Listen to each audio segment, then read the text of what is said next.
The views and opinions expressed in the following program are those of the speaker and don't necessarily represent those of the station, its staff, management, or ownership.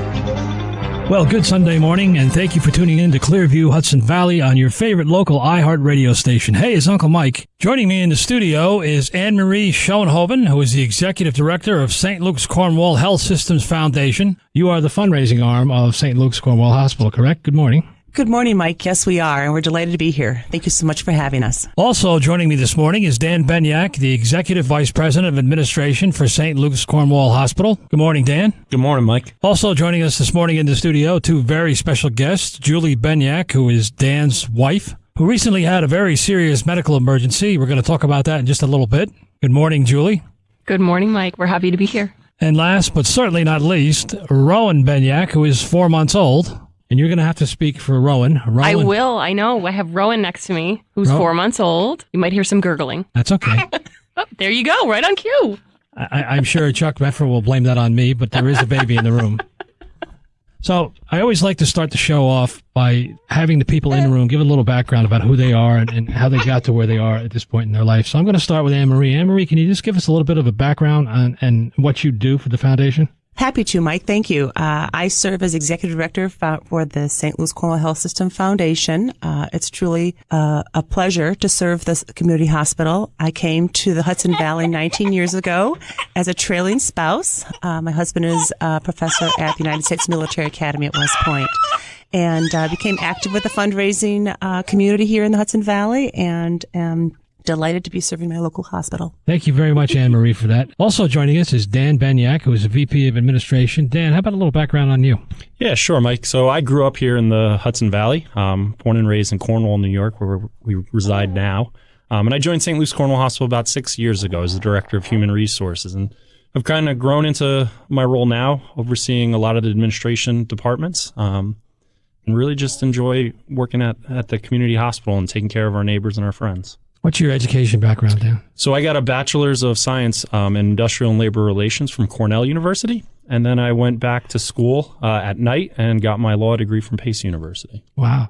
And now you're kind of seeing a lot of what goes on there at the hospital. Yeah, all the different behind-the-scenes stuff is really what I touch on. So the hiring, human resources needs, compliance, all our legal affairs, and so I get my fingers into a little bit of everything, but I try to stay out of the clinical piece and leave that to the experts. Of course.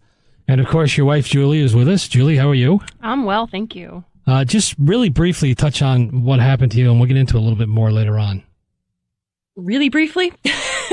About, I'd say, June of 2017.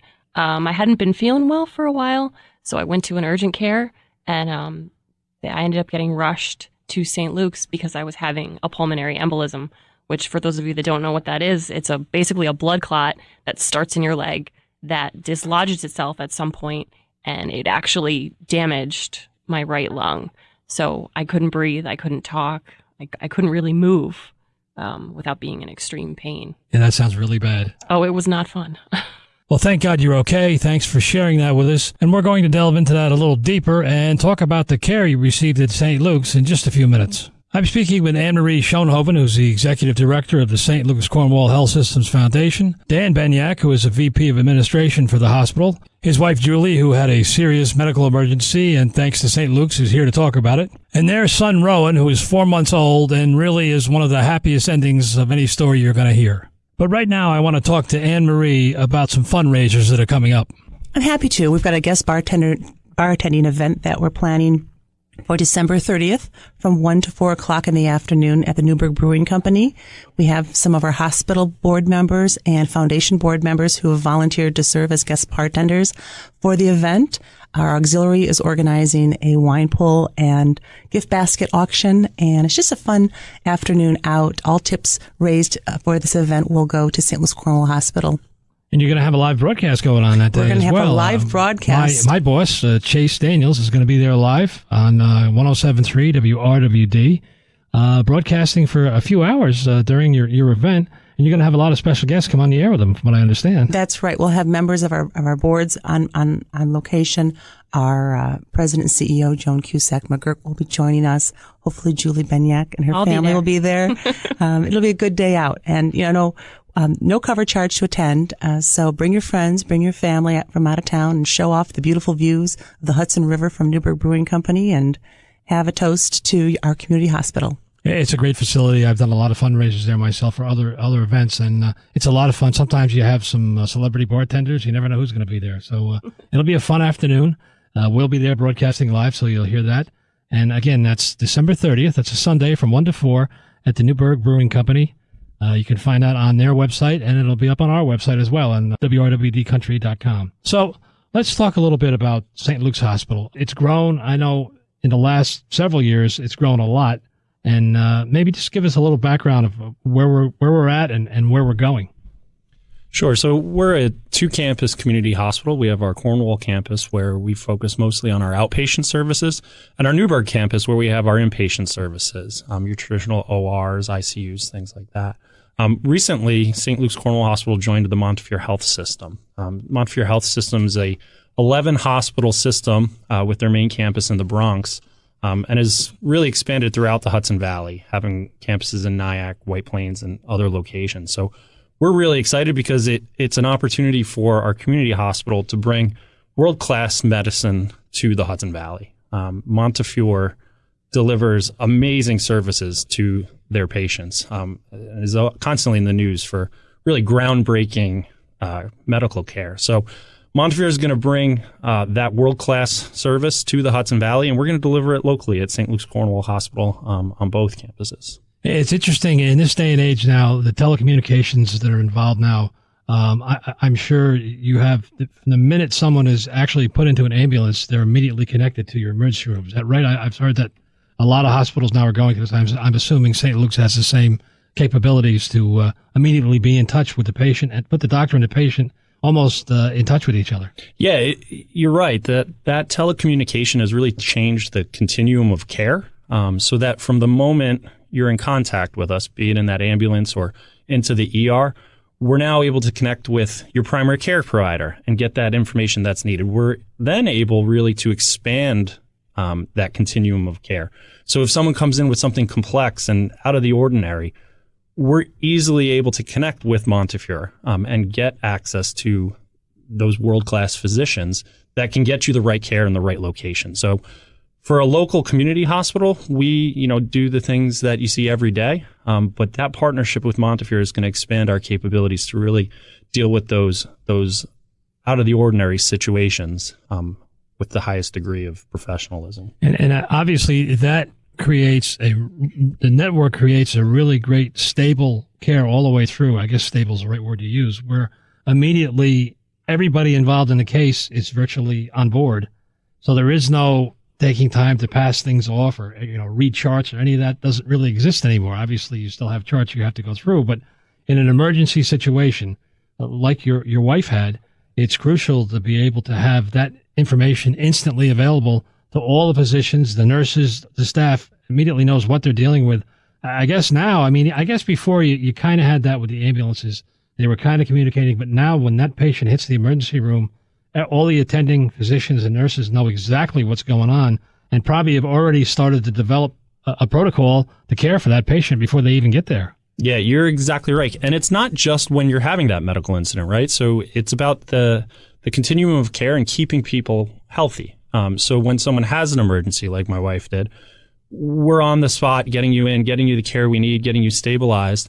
But even after you leave, right, we do the follow-up through telecommunications to make sure, hey, how's that protocol going? Are you staying on your medicines? Is there something we need to do to make sure that you stay well and don't have to come back to the hospital? So that integration is really key to the future of healthcare. And the other side of that, and I drove a tractor trailer all my life, so I was on the road a lot. And I was always very nervous because of different health conditions that I had, different medications that I was on.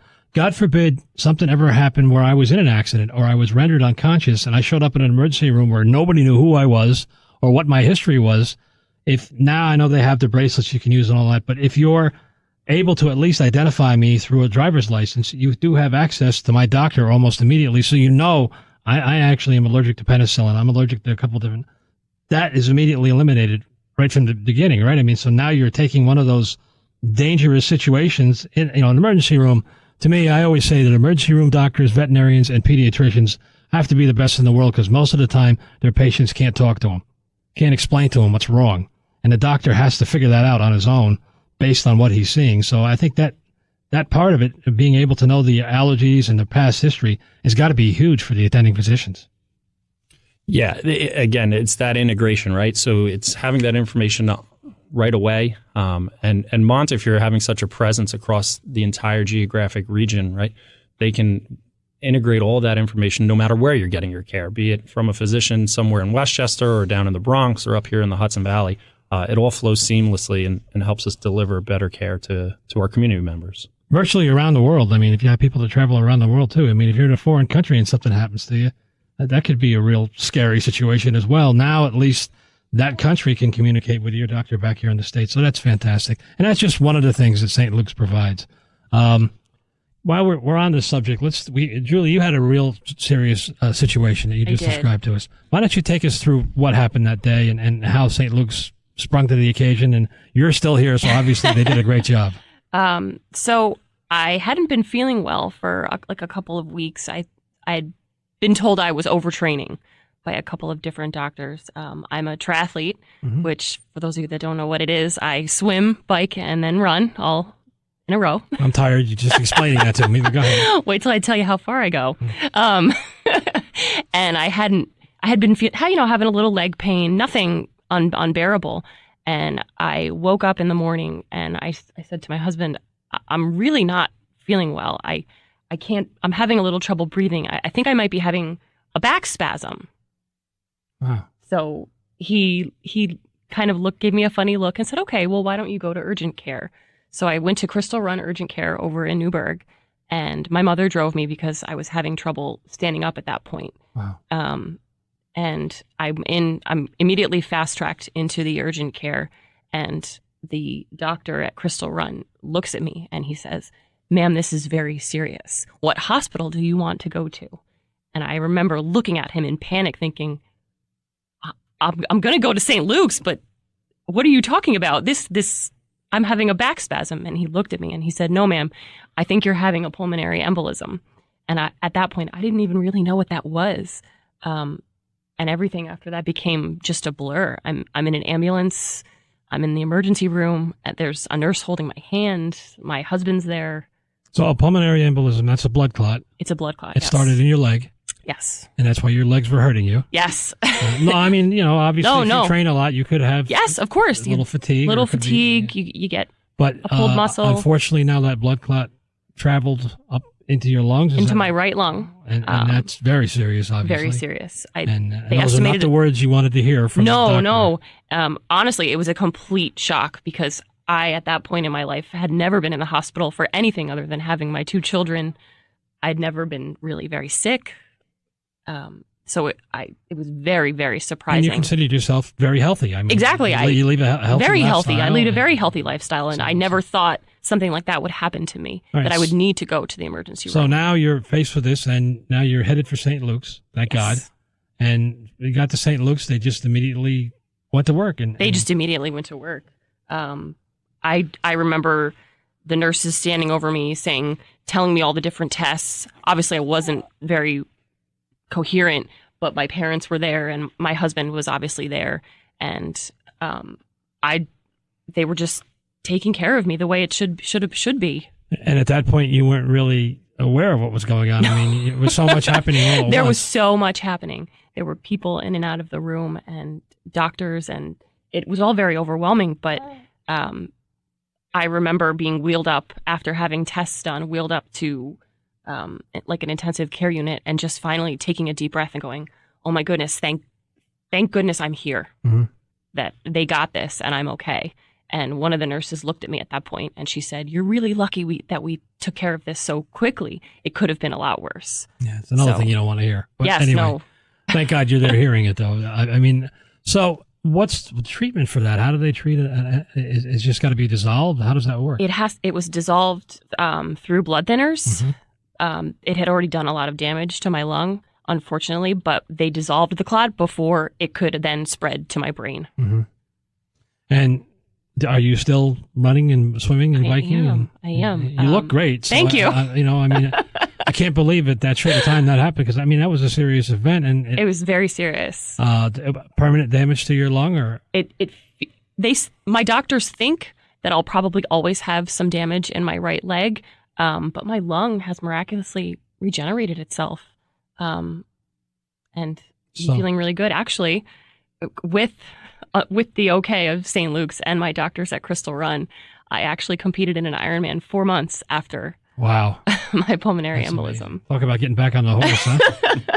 and I was determined. And then 13 months after that event, yes, is when Rowan came into the world, which is even more of a icing on the cake. If it you is. will. He's our miracle.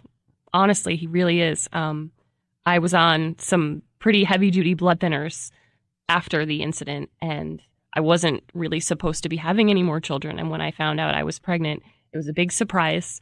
And obviously I chose to have the baby at St. Luke's because I knew they could handle it. And it ended up being a wonderful situation. Everything was fantastic. And since the incident, you've had no more health problems really since that incident, have you at all? Or no, none at all, actually. Yeah. So it was really strange how that came onto you out of the blue. And, it really was. And did they give you any kind of reasoning as why it happened? What could have caused it? My doctors think it was a perfect storm. A little calf injury from running, and then maybe a cold, and maybe some birth control that I had been on. Nothing, just a perfect storm of events. Wow. Caused the clot, and then it just kept getting bigger and bigger. And I think the point to the whole story, I'm sure everybody in the room is going to agree, that you can't overlook anything today when it comes to your health. A lot of things we all, I can tell you, growing old ain't for sissies. I can tell you that. And as you get older, you get a lot of aches and pains that you never had before. And you do, now I'm probably not going to do it as much as I used to. You kind of just slough it off and credit it to growing older. But sometimes these little aches and pains can be very serious, and we really should take the time to go have them checked out. Thank God Absolutely. that you went when you did. You never know when you're going to need the hospital. And I'm thankful that everyone there took such good care of me. Yeah, and like I said, in 4 months or 13 months later, Yes. Rowan came along, and and he's doing well, and and he's doing very well. And this He's asleep conversation right now. is so boring that we put him to sleep, but which is okay. Anne Marie, is there any other services that we want to talk about at the hospital? I mean, I'm sure there's a lot of community outreach that goes on there, and obviously, your job is to raise funds for the hospital. So, what do we say to people out there who are listening to us? We'd like them to contribute to the hospital because it is a vital part of the community, obviously. And I know St. Luke's, having been in and out of there, I've never been there for a health problem, but I've been there a lot visiting people. It's an extremely busy hospital. Yes, we are. St. Luke's Cornwall Hospital is a vital access provider to our community. And what I tell people is you just never know when a stroke or a heart attack might fall upon you or a family member. And quite frankly, it's the grateful patients like Julie Bengyak and her family and other members of our community who have had good experience at St. Luke's, who I hope will consider supporting their community hospital. Whenever you talk about fundraising, there always has to be a purpose for it. And this purpose is very important because it's an insurance policy for you, your family, and your coworkers and your friends. God forbid something does happen. So by supporting the hospital, you're really almost, it sounds a little selfish, but you're helping yourself as well if you live in a community, because you're keeping this hospital open and functioning where, God forbid, you need it or your child needs it or your grandparent, whoever it is, needs to use that facility. So it's very important to keep it as a vital, organization and a vital hospital running at all times, 24 hours a day. By the way, hospitals run 24 hours a day, 7 days a week. They never close. So it takes a lot of money to keep that going. And that's what you come in, Anne Marie. You're trying to keep that going in the community. Absolutely. It's the fundraising that makes the difference between a good hospital and a great hospital. And for all community members, if you want a good hospital in your backyard, you need to support it. It can be through your time, it can be through your talent, or it can be through your treasure. We many volunteers that support the hospital. We have individuals from the community who support the hospital. We have volunteers who serve on our boards and various committees at the hospital. We have an auxiliary who's been active for 65 years raising funds for the hospital. No gift is too big or too small for this organization. How would they do that, Anne Marie, to donate? Is there a website they can go to? Or? Absolutely. You can go to St. Luke's Cornwall Hospital's website, and when you go on the website, there's ways to give, and you can easily go online to make your donation. If you have any questions at all, our email is foundation@slchospital.org. Say that one more time. Again, that's foundation@slchospital.org. And if you want to pick up the telephone and give us a call, that number is 845-568-2580. Again, 845-568-2580. Be happy to answer any questions for you. Funds raised at St. Luke's Cornwall Hospital stay at St. Luke's Cornwall Hospital, whether it be at the Newburgh campus or the Cornwall campus. And you'll have to speak with your tax advisors about what kind of tax deduction you may be able to take. But I assure you those funds will be going to very needed medical equipment to support our community hospital. And the foundation that you work for is a nonprofit, a 501c3. So yes. Any donation that's made will be tax deductible. Correct. And it's very important what you just said. All the funds that are donated stay here in the community. Correct. So, even though we're part of the Montefiore Health System, we still are raising funds for our campuses in Cornwall and in Newburgh. Well, the Montefiore connection is really, if you will, and I don't mean to make it too simple, but it's an outside service that's being brought into the hospital. So you're raising money just for the two campuses themselves. You got to make that very clear, because people today, it's hard today, and people are struggling. And those that want to donate want to make sure the money is going exactly where they believe it's going. And Absolutely. You're telling me it is. So that's Absolutely. fantastic. And I can tell you one of the real benefits of partnering with Montefiore Health System is the additional service lines we're able to bring to this community.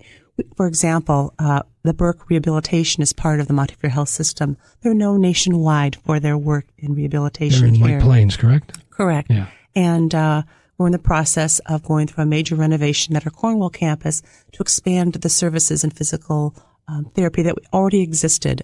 So you'll have those same wonderful services you've come to rely on with additional service lines and different areas of expertise that Burke is able to bring up to our campus. The Cornwall campus, it's kind of funny. I was born in Cornwall, and I'm not going to tell you how long ago it was, but it's a while.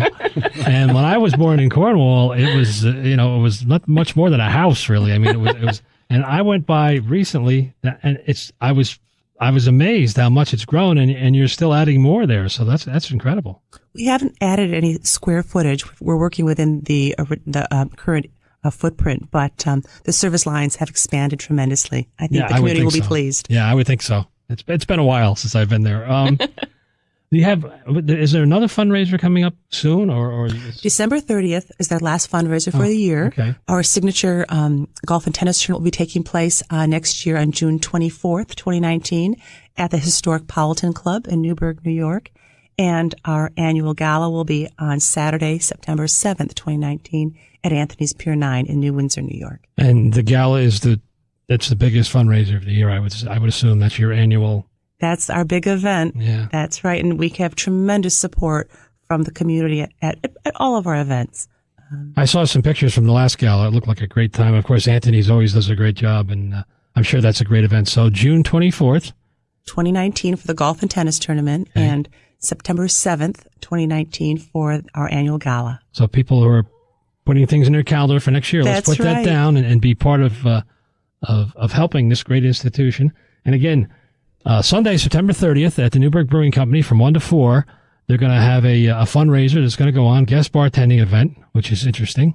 And we'll be there, Country 107.3 WRWD with Chase Daniels broadcasting live. He'll have many of the board members and supporters of St. Luke's on the air with him, which could be entertaining. Live radio is always entertaining. Before we go any further, anything else you want to add, Julie, about the? So, looking back on what happened to you, obviously St. Luke's did a tremendous job, and He did. But is there anything you could add? I mean, it's got to make you feel better to have that in your community. It does, and honestly, I would like to say that a lot of our grateful patients are really our best ambassadors for the hospital. Those patients that have come to St. Luke's, whether they've delivered a baby or been taken care of from a heart or a stroke or a broken arm or leg, those are our ambassadors for St. Luke's Cornwall Hospital. I mean, we can talk about all of the wonderful things that are taking place and the awards that the hospital wins year over year over year. but it's really the grateful patients like Julie Bengyak and her family who are out there on Main Street talking to their friends and families about the care they received. And that gives confidence to other people if, God forbid, they should fall ill and need the services of the hospital. We'll be there to take care of them. Yeah, it's important because unfortunately, most people who have never been in a hospital have really probably having a hard time wrapping their head around what we're talking about because they've never been through it. The old adage, you don't know what it's like until you actually experience it yourself. Now, in your case, Julie, you never, other than giving birth to your children, had never been in a hospital before as a patient. Nope. I had visited people numerous times. I had my first two sons in a hospital, but obviously was not there for very long. And that was planned. I mean, that was planned. You're going in to have a baby. It's a miraculously wonderful event. You're not going in thinking something bad is going to happen. Which unfortunately adds to the whole stress of the situation. Yes. When somebody gives you those words like, this is serious, that's the last thing you want to hear from a doctor. But thank God you had the physicians at St. Luke's who were ready and able to take care of whatever is thrown at them. And in your case, they did a great job. I mean, they did a wonderful job. They knew what was wrong with me when no one else really kind of saw what was coming. I went into, I had my appendix burst. I wasn't at St. Luke's, but I can tell you when you get in that emergency room in that atmosphere, it's frightening, but it's comforting at the same time because you see so many people who know what they're doing, and you as a patient are scared to death and don't know what's going on. But and like you said, the nurses stayed with you all the time and tried to keep you calm. I mean, they want to let you know what's going on, but they don't really want to let you know what's going on too much because they don't want to make the situation worse by freaking you out and stressing you out. Absolutely. But it's just an amazing atmosphere, and St. Luke's just has done it well for a long time, and they're continuing to do it well, and we're glad they're in the community. Me too. Yeah. And Rowan is happy as well because Rowan he's here. Rowan is very happy to be here. he's sound asleep, and I often have that effect on people, but that's okay. So we're speaking with some members of the staff from St. Luke's Cornwall Hospital, as well as a former patient. Yes. And coming up on September 30th again, cheers to your health at the December Newburgh. 30th. I'm sorry. Coming up again on December 30th, cheers to your health from 1 to 4 at the Newburgh Brewing Company. Everyone in this room is going to be there, and WRWD's Chase Daniels will be broadcasting live as well. We hope you can make it. Well, this is the fastest 30 minutes in radio. I didn't think you could, when we sat down, I know you were thinking, what are we going to talk about for 30 minutes? But we made it through. Very interesting. Anything else you want to add, Anne Marie, before we send everybody on their way? I just want the community to rest assured that we have a professional medical staff at St. Luke's Cornwall Hospital who's with you for life. And you need support at our hospital, you just come on down and we'll take good care of you. And the fundraising is very important at St. Luke's. What's the website again, Anne Marie? The website is www.stlukescornwallhospital.org. And all the volunteering, donation, all the information you need is on that website. Absolutely. Do you have a Facebook page? We do. Well, I know a lot of people spend a lot of time on Facebook. It's St. Luke's Hospital. Is that the Facebook page? How do they find it? I'm sure St. Luke's Cornwall. I'm sure if you put St. Luke's in, it'll come up. Yes. Go there. But again, go to the website and if you can donate, and Anne Marie made the point, no matter what size the donation is, every little bit helps. Absolutely. And if you're not able to donate financially, they always need volunteers. We can take a pianist if you play the piano. You can play on our grand piano in the lobby. Like to work as a greeter. We're always looking for people to cuddle babies in our NICU. And of course, whatever time, talent, or treasure you can share, we'll be very grateful for your donations. And don't feel like because you've never been involved in a hospital, you can't volunteer. They will train you for what you need to know to do whatever volunteering you're doing. So there's plenty of staff there that will help you get integrated into the system. And you can be a volunteer even if you've never set foot in a hospital. You can help. Absolutely. Yeah. Well, I want to thank you all for joining me this morning. Thank you. Thank you, Mike, for having us. And Rowan is completely unconscious, sound asleep, which is good. Again, St. Luke's Cornwall Hospital. Check it out on the Facebook page or on the website and donate if you can, volunteer if you can, and let everyone in your community know that they are safe. And if anything happens, they're there to take care of you. Thanks for joining us for another week of Clearview Hudson Valley. I'm Uncle Mike. If I don't see you out and about, maybe, just maybe, I'll catch you on the radio. Have a great week, everyone.